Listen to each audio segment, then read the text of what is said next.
So what did I miss? What did I not ask that it's important for a business owner to know if they want to sell for maximum value? Interesting. I think one concept we haven't spoken about, which is one that I'm quite passionate about personally, and that is the freedom point. And the freedom point is the point at which selling your company would create enough liquid wealth for you to do whatever you want, whenever you want to, effectively make work an option for you. And most entrepreneurs blow right past that number without giving it a second thought. And I think that's a mistake, because if we think about our motivations as entrepreneurs, if you really unpack it and ask yourself the 5 why question, I think what most of us come to is our desire for freedom, right? We don't want people telling us what to do. We want to make the call on what work to do, what places to visit, who to eat, with whom, where, whenever. I mean, that's really one of the things that makes us unique. And it's one of the common denominators among all entrepreneurs.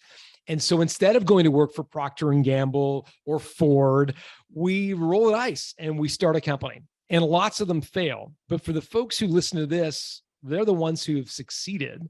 And they're the all-stars. They're this tiny minority, 4% if you've reached $1 million in sales, of businesses that have achieved that threshold and been successful. And so I think what's an interesting thought experiment is to ask yourself, is it worth realizing the freedom that I've created on paper? Because that was my aspiration in the first place. Because every day you maintain your business and continue to own it, you're like the blackjack player at the poker table, right? You've got all your chips on red, effectively, if we're playing roulette, or all you're all in every day. For a lot of entrepreneurs, I'm sure, Daniel, you've seen this in your own work. It's not uncommon for entrepreneurs to have 50, 60, 80, 90% of their net worth tied up in their business.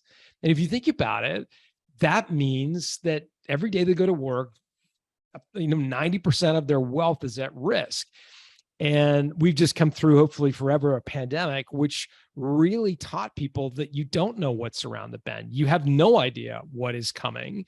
Yeah. And in the event there is some black swan event, are you going to kick yourself for not putting the first rung on the freedom ladder? Like, if you sell your company, it doesn't mean you don't have to do anything. It doesn't mean you have to stop doing what you're doing. It does, however, mean that you are on the first rung of the freedom ladder. You can't be kicked off it unless you go risk it on buying Ethereum or some cryptocurrency. You're literally on the first rung.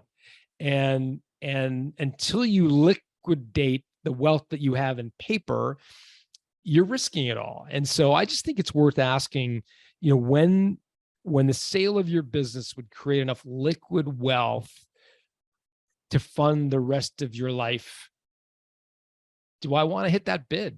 And I think a lot of people, again, as I said in the beginning, blow right past it, not thinking about it. Yeah, I'll sell when I'm old, or I'll sell when it's 10 million or 20 million or 30 million. They've got some justification, some number and the yardsticks keep moving.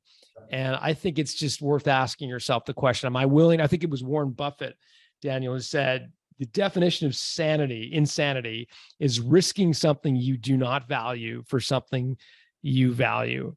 And I think for most of us, we value freedom. Like, that's why we're in this game. And effectively what you're risking is freedom in return for another zero on the bank account, which may actually not materially impact your life or your satisfaction, but having the freedom may very much impact your quality of life.